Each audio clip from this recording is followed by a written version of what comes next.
BJP. Vadakara മണ്ഡലം സ്ഥാനാർത്ഥിയായിരുന്ന Praful Krishna telephone ലൈനിലുണ്ട്. Shri Praful Krishna, വലിയ രീതിയിൽ ചർച്ചയായ മണ്ഡലത്തിലാണ് താങ്കൾ മത്സരിച്ചത്. ഈ അവസാന ഘട്ടത്തിൽ എത്തി നിൽക്കുമ്പോൾ എക്സിറ്റ് പോൾ ഫലങ്ങളിൽ കേരളത്തിൽ എന്തായാലും ബി.ജെ.പി. അക്കൗണ്ട് തുറക്കുമെന്നാണ് ദേശീയ തലത്തിലുള്ള ഏജൻസികൾ പറയുന്നത്. എന്നാൽ സംസ്ഥാന തലത്തിൽ നടത്തിയ ചില സർവേകളിൽ ബി.ജെ.പി. ഇത്തവണയും അക്കൗണ്ട് തുറക്കില്ല എന്ന് തന്നെ പറയുന്നു. എങ്ങനെയാണ് ബി.ജെ.പിയുടെ ഒരു വിലയിരുത്തൽ? കേരളത്തിൽ ബി.ജെ.പി. വലിയ മുന്നേറ്റമുണ്ടാക്കും. ഈ തെരഞ്ഞെടുപ്പ് കേരളത്തിന്റെ രാഷ്ട്രീയ ചരിത്രത്തിൽ സുവർണ ലിപികളാൽ എഴുതപ്പെടാൻ പോകുന്ന തെരഞ്ഞെടുപ്പാണ്. ഒരു വലിയ രാഷ്ട്രീയ മാറ്റത്തിന് കേരളം സാക്ഷ്യം വഹിക്കുന്നു എന്ന് തന്നെയാണ് ഈ തെരഞ്ഞെടുപ്പിന്റെ റിസൾട്ടിൽ വരുമ്പോൾ നമ്മൾ മനസ്സിലാക്കേണ്ടത്. വലിയ മുന്നേറ്റം കേരളത്തിൽ ബി.ജെ.പിക്ക് ഉണ്ടാക്കാൻ സാധിക്കും. ഒരുപാട് സീറ്റുകളിൽ, ഒന്നോ രണ്ടോ സീറ്റുകളില്ല, അതിൽ കൂടുതൽ സീറ്റുകളിൽ ബി.ജെ.പിക്ക് വിജയിച്ചു വരാൻ സാധിക്കുമെന്ന് തന്നെയാണ് വിശ്വസിക്കുന്നത്. ദേശീയ തലത്തിൽ നടന്നിട്ടുള്ള ആധികാരികമായിട്ടുള്ള സർവേകൾ തെളിയിക്കുന്നത് തന്നെയാണ്. ഏതായാലും വലിയ മുന്നേറ്റം ഞങ്ങൾ പ്രതീക്ഷിക്കുകയാണ്. ആ ആഘോഷത്തിന് ഞങ്ങൾ തയ്യാറെടുക്കുകയാണ്. ഈ വടകരയിൽ എന്താണ് അവസ്ഥ? ഏത് രീതിയിലായിരിക്കും ബി.ജെ.പിയുടെ ഒരു മുന്നേറ്റം അവിടെ ഉണ്ടാവുക എന്നാണ് കണക്കൂട്ടുന്നത്? വടകരയെ സംബന്ധിച്ചിടത്തോളം ഇന്നേ വരെ കേരളം കണ്ടിട്ടില്ലാത്ത വർഗീയ പ്രചാരണങ്ങൾക്കാണ് വടകരയിൽ ഇരു മുന്നണികളും ശ്രമിച്ചത്. ജനങ്ങൾക്ക് അത് വലിയ രീതിയിൽ വിഷമം ഉണ്ടാക്കിയിട്ടുണ്ട്. ഈ തരത്തിലുള്ള വർഗീയ പ്രചരണങ്ങൾക്കെതിരായിട്ടുള്ള വിധിയെഴുത്താകും വടകരയിൽ ഉണ്ടാകുക. വലിയ മുന്നേറ്റം വടകരയിൽ ഉണ്ടാകും. എൻ.ഡി.എയെ സംബന്ധിച്ചിടത്തോളം അപ്രതീക്ഷിതമായിട്ടുള്ള, ഒരുപക്ഷെ ഇരു മുന്നണികളും പ്രതീക്ഷിക്കാത്ത രീതിയിലുള്ള മുന്നേറ്റം തന്നെയാണ് വടകരയിൽ ഞങ്ങൾ കാഴ്ചവെക്കാൻ വേണ്ടി പോകുന്നത്. വടകരയെ സംബന്ധിച്ചിടത്തോളം വടകരയിലെ ജനങ്ങൾ നരേന്ദ്രമോദിയുടെ കേന്ദ്ര പദ്ധതികൾ കിട്ടിയിട്ടുള്ള ലക്ഷക്കണക്കിന് ഗുണഭോക്താക്കൾ വടകരയിലുണ്ട്. ആ ഗുണഭോക്താക്കളെല്ലാം തന്നെ ബി.ജെ.പിക്ക്, എൻ.ഡി.എക്ക് അനുകൂലമായി വോട്ട് ചെയ്തിട്ടുണ്ട്. അട്ടിമറി വിജയം വടകരയിൽ ഉണ്ടാകുമെന്ന് തന്നെയാണ് ഞങ്ങൾ പ്രതീക്ഷിക്കുന്നത്. വലിയ മുന്നേറ്റം, കാരണം 1 ലക്ഷത്തിലധികം ആളുകൾ പ്രധാനമന്ത്രിയുടെ കിസാൻ സമ്മാൻ നിധി കിട്ടുന്നവരായി ഈ മണ്ഡലത്തിലുണ്ട്. 10,000-ത്തിലധികം വീടുകൾ പ്രധാനമന്ത്രി ആവാസ് യോജനയിലൂടെ വടകരയിൽ മാത്രം നിർമ്മിച്ചു നൽകിയിട്ടുണ്ട്. അതേപോലെ ഓരോന്നും എടുത്തു നോക്കിയാൽ പ്രധാനമന്ത്രി ഗരീബ് കല്യാൺ അന്ന യോജന കിട്ടുന്ന ലക്ഷക്കണക്കിന് ഗുണഭോക്താക്കളുണ്ട്. ഈ ഗുണഭോക്താക്കളാണ് ബി.ജെ.പിയുടെ ശക്തി.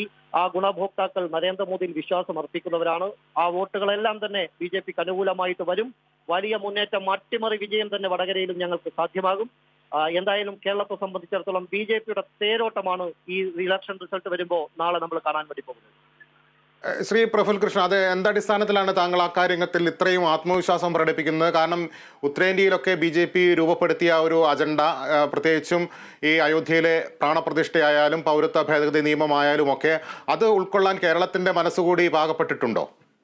നോക്കൂ, കേരളത്തെ സംബന്ധിച്ചിടത്തോളം കേരളത്തിന്റെ മനസ്സ് പാകപ്പെട്ടു എന്ന് തന്നെയാണ് എക്സിറ്റ് പോളുകൾ തെളിയിക്കുന്നത്. ഇരു മുന്നണികളിലും പ്രതീക്ഷ അസ്തമിച്ചിട്ടുള്ള ജനങ്ങളാണ്. ഇപ്പൊ തിരുവനന്തപുരത്തായാലും ആറ്റിങ്ങലായാലും പത്തനംതിട്ടയായാലും അതുപോലെ തന്നെ ദേശീയ മാധ്യമങ്ങൾ തന്നെ തരുന്ന എക്സിറ്റ് പോളുകൾ ബി.ജെ.പിക്ക് വലിയ വോട്ടിംഗ് പെർസെന്റേജ് ആണ് കേരളത്തിൽ പ്രവചിക്കുന്നത്. CPM-ഉമായിട്ടുള്ള വോട്ട് പെർസെന്റേജ് 2% മാത്രം വ്യത്യാസം പ്രവചിച്ച എക്സിറ്റ് പോളുകളുണ്ട്. കേരളത്തിന്റെ രാഷ്ട്രീയം മാറിക്കഴിഞ്ഞിരിക്കുന്നു. കേരളത്തിലെ ജനങ്ങൾക്ക് കൃത്യമായിട്ടുള്ള ഒരു തിരിച്ചറിവ് ഉണ്ടായി തുടങ്ങിയിരിക്കുന്നു എന്ന് തന്നെയാണ് നമ്മൾ മനസ്സിലാക്കേണ്ടത്. ബി.ജെ.പിയെ സംബന്ധിച്ചിടത്തോളം ബി.ജെ.പിയുടെ പദ്ധതികൾ, കേന്ദ്ര പദ്ധതികൾ, അതിന്റെ ഗുണഭോക്താക്കൾ, ആ ഗുണഭോക്താക്കളാണ് ഞങ്ങളുടെ ശക്തി. ആ ഗുണഭോക്താക്കൾ, അവർക്ക് ഇത്രയും തന്നാൽ അവരെ ഭരിച്ചവർ, അവരൊന്നും ഒരു പദ്ധതികളും കിട്ടാത്തവരാണ്. അവരുടെ വീടുകളിലേക്ക് പാചകവാതക കണക്ഷൻ എത്തിയത്, അവർക്ക് ജൽജീവൻ മിഷനിലൂടെ കുടിവെള്ളം എത്തിയത്, അവർക്ക് പ്രധാനമന്ത്രി ഗരീബ് കല്യാൺ യോജനയിലൂടെ സൗജന്യമായിട്ടുള്ള ഭക്ഷ്യധാന്യങ്ങൾ എത്തിയത്, അതുപോലെ തന്നെ കിസാൻ സമ്മാൻ നിധി കിട്ടിയത്, ഇതെല്ലാം നരേന്ദ്രമോദി വന്നതിന് ശേഷമാണ്. അത് കൃത്യമായി തിരിച്ചറിയുന്നവരാണ്. അതുകൊണ്ട് കേന്ദ്ര സർക്കാർ ഇപ്പോൾ ദേശീയപാതയുടെ വികസനം, അത് വലിയ ചർച്ചയാണ്. കാരണം കേരളത്തിന്റെ മുഖച്ഛായ മാറ്റാൻ നരേന്ദ്രമോദിക്ക് സാധിക്കുള്ളൂ. ഈ എല്ലാ ബി.ജെ.പി. ഭരിക്കുന്ന സംസ്ഥാനങ്ങളിലൊക്കെ ഉണ്ടായിട്ടുള്ള വികസനം അവർ നോക്കിക്കാണുന്നവരാണ്. അതുകൊണ്ട് അത്തരത്തിൽ വലിയൊരു മാറ്റം കേരളത്തിലും ഉണ്ടാകണമെന്ന് അവർ ആഗ്രഹിക്കുന്നുണ്ട്. അതുകൊണ്ട് തീർച്ചയായും വളരെ അനുകൂലമായിട്ടുള്ള സാഹചര്യമുണ്ട്. ബി.ജെ.പി. പ്രകടന പത്രികയിൽ എന്താണോ പറഞ്ഞത് അത് നടപ്പിലാക്കുന്ന പാർട്ടിയാണ് എന്നുള്ള ബോധ്യം ജനങ്ങൾക്കുണ്ട്. മുത്തലാഖ് നിരോധിക്കുമെന്ന് ഞങ്ങൾ പറഞ്ഞു, മുത്തലാഖ് നിരോധിച്ചു. ആർട്ടിക്കിൾ 370 റദ്ദു ചെയ്യുമെന്ന് പറഞ്ഞു, ഞങ്ങൾ 370 റദ്ദു ചെയ്തു. അയോധ്യയിൽ രാമക്ഷേത്രം നിർമ്മിക്കുമെന്ന് പറഞ്ഞു, രാമക്ഷേത്രം നിർമ്മിച്ചു. അതുകൊണ്ട് പറഞ്ഞത് വാക്ക് പാലിക്കുന്ന പാർട്ടിയാണ് ഭാരതീയ ജനതാ പാർട്ടി. ആ പാർട്ടിയിൽ ജനങ്ങൾക്ക് വിശ്വാസമുണ്ട്. അതുകൊണ്ട് തീർച്ചയായും. ശരി പ്രഫുൽ, എന്തായാലും ബി.ജെ.പി. വലിയ ആത്മവിശ്വാസത്തിൽ തന്നെയാണോ ഉള്ളത്? ഇപ്പോൾ കോൺഗ്രസ് നേതാവ് എ ഷുക്കൂർ കൂടി ടെലിഫോൺ ലൈനുണ്ട്. Shri A Shukoor, exit poll ഫലങ്ങൾ പകുതി തള്ളിക്കളയുകയാണ് കോൺഗ്രസ് നേതൃത്വം. പക്ഷേ ഈ തെരഞ്ഞെടുപ്പ് ഫലത്തിന് ഇനി മണിക്കൂറുകൾ മാത്രം ബാക്കി നിൽക്കുമ്പോൾ കേരളത്തിലെ എന്തൊക്കെയാണ് UDFന്റെ വിജയ പ്രതീക്ഷകൾ?